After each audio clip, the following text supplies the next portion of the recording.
مجھے دلدل میں سے نکال لے اور دھسنے نہ دے، مجھ سے عداوت رکھنے والوں اور گہرے پانی سے مجھے بچا لے۔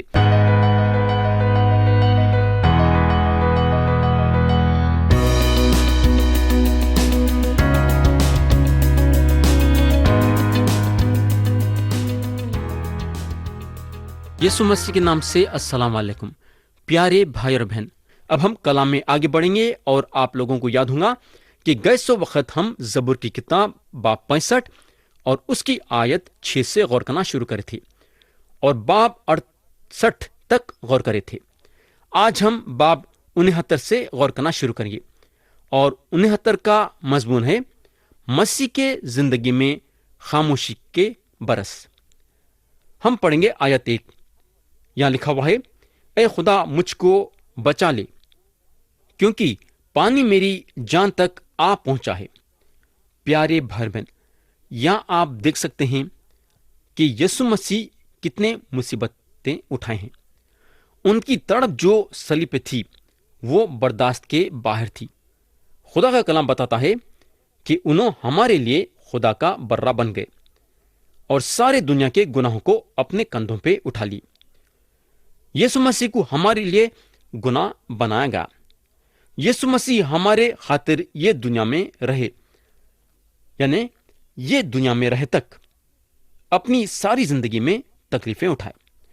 انہوں اپنی ساری زندگی تکلیفوں کے ساتھ گزارے۔ جب یسوع مسیح انسان بنے تو اپنے آپ کو چھوٹا کر لیے اور اس حالت میں انہوں پکارتے ہیں جہاں زبور کی کتاب باب 69 اور اس کی آیت 2 میں لکھا ہوا ہے، میں گہری دلدل میں دھسا جاتا ہوں جہاں کھڑا نہیں رہا جاتا، میں گہرے پانی میں آ پڑا ہوں جہاں سیلاب میرے سر پر سے گزرتے ہیں۔ تو یہ سارے باتیں اس وقت شروع ہوئی جب ہمارے خداوند یہ دنیا میں پیدا ہوئے، اور جب انہوں پیدا ہوئے تو ان کو چرنی میں رکھا گیا کیونکہ سرائی میں ان کے لیے جگہ نہیں تھی۔ اب ہم ناصرت کو جاتے ہیں جہاں ان کی پرورش ہوئی۔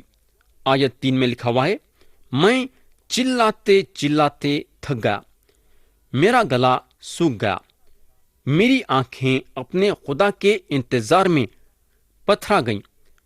میرے بھائی اور بہن، میں یہ آیت پھر ایک بار پڑھنا چاہوں گا۔ کتنی اچھی آیت ہے، ذرا آپ دیکھ سکتے، ذرا غور سے سنو۔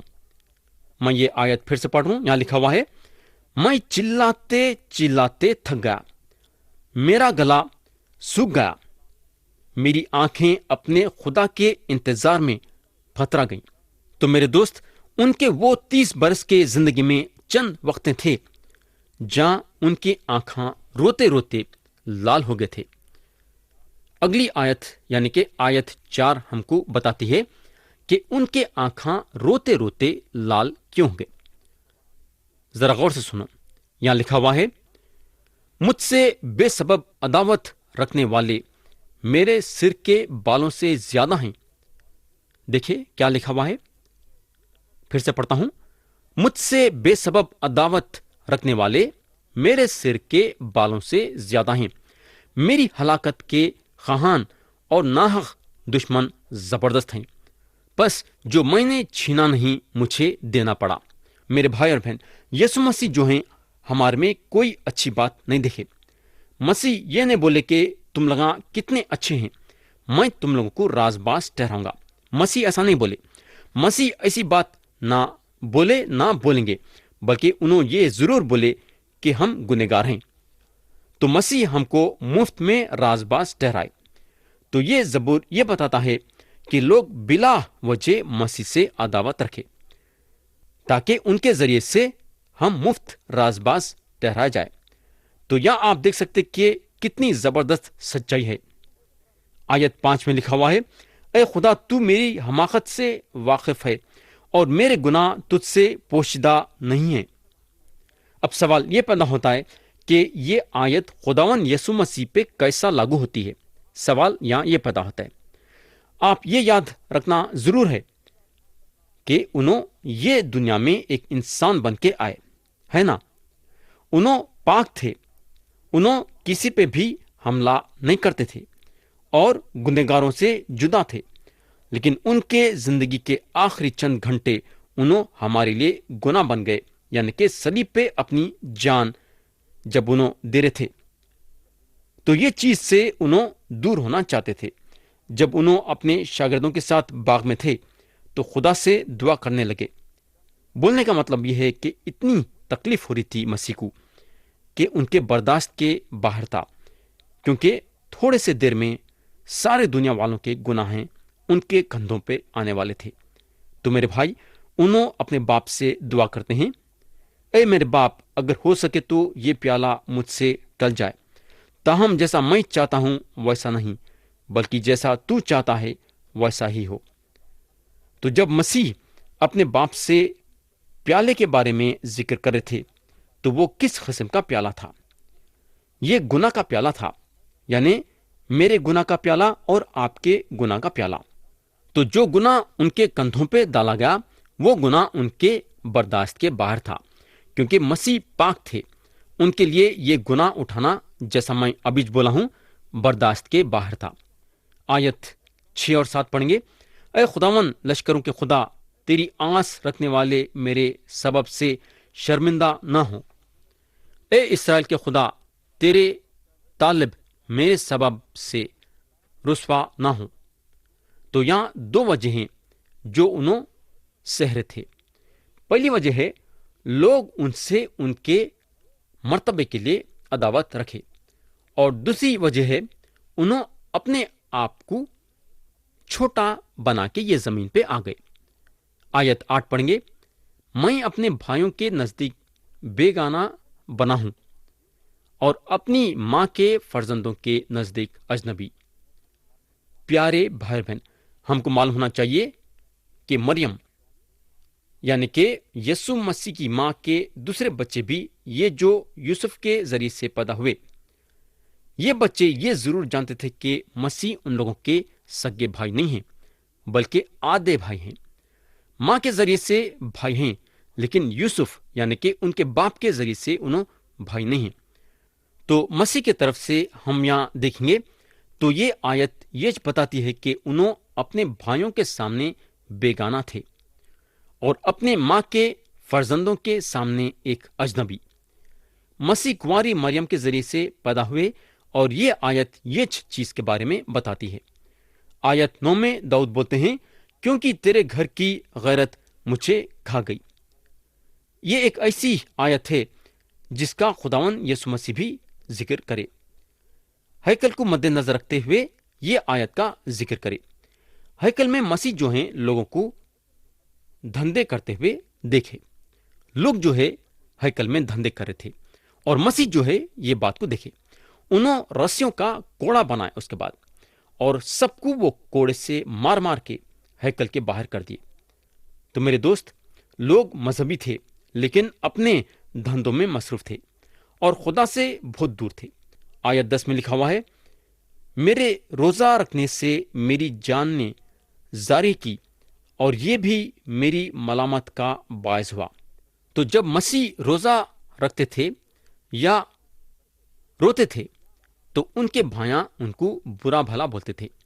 ان لوگ ان کو بولتے تھے کہ روزہ رکھنا یا رونا ایک دکھاوا ہے۔ آیت 11 پڑھیں گے۔ جب میں نے ٹاٹ اوڑا تو ان کے لیے ضرب المثل ٹھہرا۔ پیارے بھائی اور بہن، کیا آپ یہ بات کو جانتے ہیں کیا کہ یہ کیا بات تھی؟ جو باتیں ادھر سے ادھر جاری تھی مسیح کے بارے میں، یہ بری تھی کہ انہوں بن باپ پیدا ہوئے ہیں۔ لیکن میرے دوست، کیا آپ کو معلوم ہے کیا کہ آج لوگ یسوع مسیح کو کیا بولتے ہیں؟ یہ بات ہم کو آیت 12 میں ملیں گی، جہاں لکھا ہوا ہے، ذرا غور سے سنو، پھاٹک پر بیٹھنے والوں میں میرا ہی ذکر رہتا ہے اور میں نشے بازوں کا گیت ہوں۔ تو یہاں جب کلام یہ بتاتا ہے کہ پھاٹک پر بیٹھنے والوں، تو یہ بات شہر کے بڑے عہدے والوں پہ لاگو ہوتی ہے، یعنی کہ بزرگ اور قاضی لوگ۔ تو اگر ہم دیکھیں گے تو ناصرت میں جو لوگ تھے ان لوگاں بھی مسیح کے خلاف بات کرے۔ ناصرت جو ہے ایک چھوٹا سا شہر تھا، اور یہاں کے لوگاں یسوع مسیح کو اپنے دل میں خدا اور منجی کے حیثیت سے قبول نہیں کرے، کیونکہ ان لوگ یہ بات ماننے کے لیے تیارش نہیں تھے کہ مسیح خدا کے بیٹے ہیں۔ یہاں لکھا ہوا ہے، میں نشے بازوں کا گیت ہوں۔ تو یہ پیوٹاں ہما قسم کے چیزاں ان کو بولنے کو لگتے تھے جب ان لوگ پینے کو بیٹھتے تھے۔ تو اس طریقے کی زندگی ان کی ناصرت میں تھی، یعنی کہ بہت مصیبتیں اٹھانا پڑا۔ مسیح ایک ایسے شہر میں بڑے ہوئے، ایک ایسے شہر میں ان کی پرورش ہوئی جہاں ان کے بارے میں یہ بولا گیا کہ انہوں بن باپ پیدا ہوئے تاکہ ہم کو خدا کے بیٹے اور بیٹیاں بنا دیے۔ ویسا جو یسوع مسیح پہ ایمان لائے ہیں، کوئی بھی ان لوگوں کو اپنی انگلی اٹھا کے یہ نہیں بولیں گا کہ یسوع مسیح پہ ایمان لانے والے خدا کے بیٹے نہیں ہیں۔ کوئی بھی یہ بات نہیں بولیں گا، نہ بول سکیں گا، کیونکہ یسوع مسیح جو خدا کے بیٹے ہیں، ہمارے گناہوں کی پوری قیمت چکا کے ہم کو خدا کے فرزند بنا دیے۔ تو یسوع مسیح پہ ایمان رکھنے والے خدا کے بیٹے ہیں۔ آیت 13 پڑھیں گے، لیکن اے خداوند، تیری خوشنودی کے وقت میری دعا تجھی سے ہے۔ اے خدا، اپنی شفقت کی فراوانی سے اپنی نجات کی سچائی میں مجھے جواب دے۔ یہ زبور ہم کو یہ بتاتا ہے کہ انہوں کیا دعا کرے۔ آیت 14 سے 19 میں لکھا ہوا ہے، مجھے دلدل میں سے نکال لے اور دھسنے نہ دے، مجھ سے عداوت رکھنے والوں اور گہرے پانی سے مجھے بچا لے، میں سیلاب میں ڈوب نہ جاؤں اور گہراؤ مجھے نگل نہ جائے، اور پاتال مجھ پر اپنا منہ بند نہ کر لے۔ اے خداوند، مجھے جواب دے، کیونکہ تیری شفقت خوب ہے، اپنی رحمتوں کی کثرت کے مطابق میری طرف متوجہ ہو۔ اپنے بندے سے روپوشی نہ کر، کیونکہ میں مصیبت میں ہوں، جلد مجھے جواب دے، میری جان کے پاس آ کر اسے چھڑا لے، میرے دشمنوں کے روبرو میرا فدیہ دے۔ تو میری ملامت اور شرمندگی اور رسوائی سے واقف ہے، میرے دشمن سب کے سب تیرے سامنے ہیں۔ تو یہاں ہم ان کے پریشانیوں کو دیکھ سکتے ہیں، لیکن ساتھ ساتھ ان کے بھروسے کو بھی دیکھ سکتے ہیں کہ انہوں چھڑائے جائیں گے اور جیت حاصل کریں گے۔ نہ گہرائی نہ گڑھا ان کو پکڑ کے رکھ سکیں گا، انہوں یہ ساری چیزوں سے بچائے گئے ہیں۔ اگلے 2 آیتیں ہم کو مسیح کے وہ اندھیرے گھنٹوں کے بارے میں بتاتی ہیں جب انہوں صلیب پہ تھے۔ آیت 20 اور 21 پڑھیں گے، ملامت نے میرا دل توڑ دیا، میں بہت اداس ہوں اور میں اسی انتظار میں رہا کہ کوئی ترس کھائے، پر کوئی نہ تھا، اور تسلی دینے والوں کا منتظر رہا، پر کوئی نہ ملا۔ اب ہم ایک ایسی دعا دیکھیں گے جو ان کے دشمنوں کے خلاف ہے۔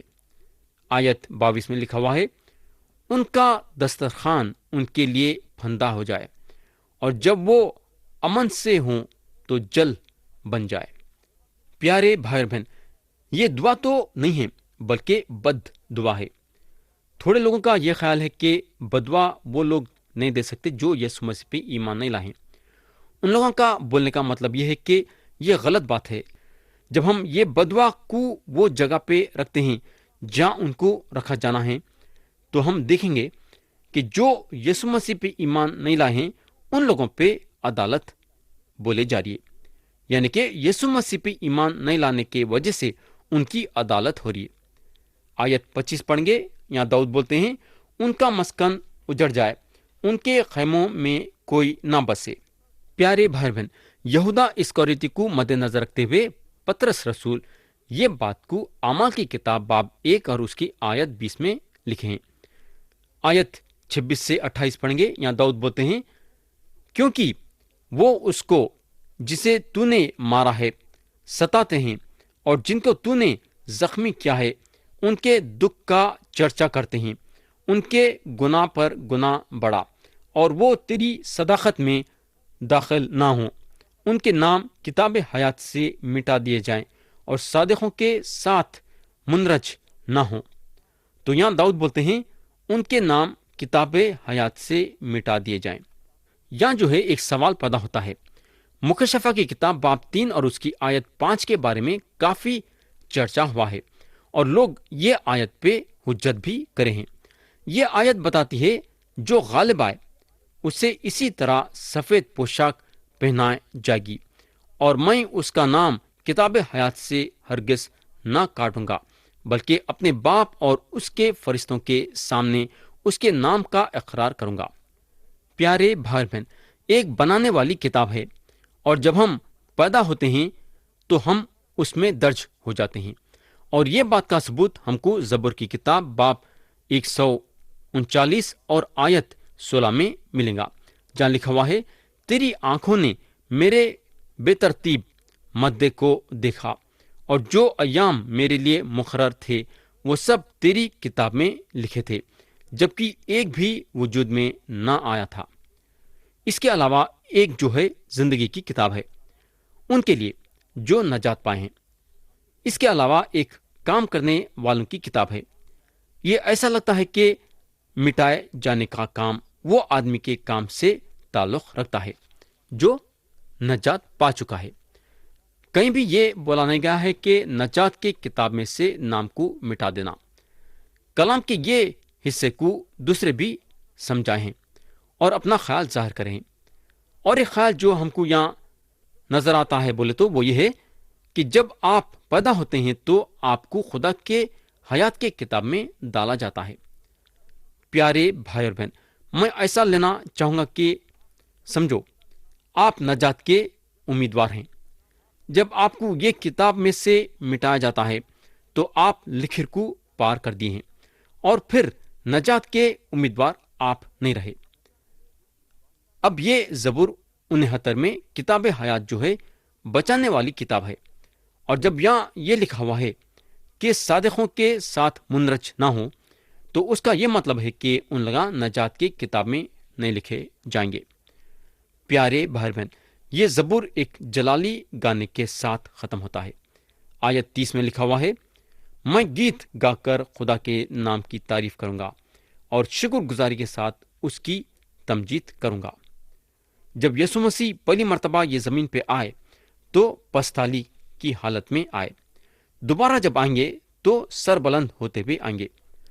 جو زمین پہ رہیں گے وہ چھڑائے گئے ہو میں سے رہیں گے، اور یہ لوگ جنت میں رہیں گے، یعنی کہ جس کو گناہوں کے بندش سے چھڑایا گیا ہے۔ میرے دوست، آج کی دنیا میں صرف 2 قسم کے لوگ ہیں۔ ایک وہ قسم کے لوگ ہیں جو گمراہ ہو گئے ہیں، اور ایک وہ قسم کے لوگ ہیں جو نجات پائے ہیں۔ آپ آسانی کے ساتھ دیکھ سکتے کہ آپ کون سے گروہ کے ہیں، گمراہ یا پھر جو نجات پائے ہیں۔ آیت 33 پڑھیں گے، کیونکہ خداوند محتاجوں کی سنتا ہے اور اپنے قائدوں کو حاقر نہیں جانتا۔ تو ایک دن خدا ضرور یہ زمین پہ راز بازی لائیں گا، لیکن یہ دنیا میں راز بازی پوری طرح سے نہیں آ جائیں گی جب تک یسوع مسیح واپس نہیں آ جائیں گے۔ آیت 34 پڑھیں گے، آسمان اور زمین اس کی تعریف کریں، اور سمندر اور جو کچھ ان میں چلتا پھرتا ہے۔ میرے بھائی، یہ بات کتنی زبردست ہے گی جب ہر چیز خدا کی حمد و ثنا کریں گی۔ تو یا میں کلام کو ختم کرنا چاہوں گا، اور آتے اس وقت ہم زبور کی کتاب باب 70 سے غور کرنا شروع کریں گے۔ خدا ہم سب کو آج کے کلام کے ذریعے سے برکت دے، یسوع مسیح کے نام سے آمین۔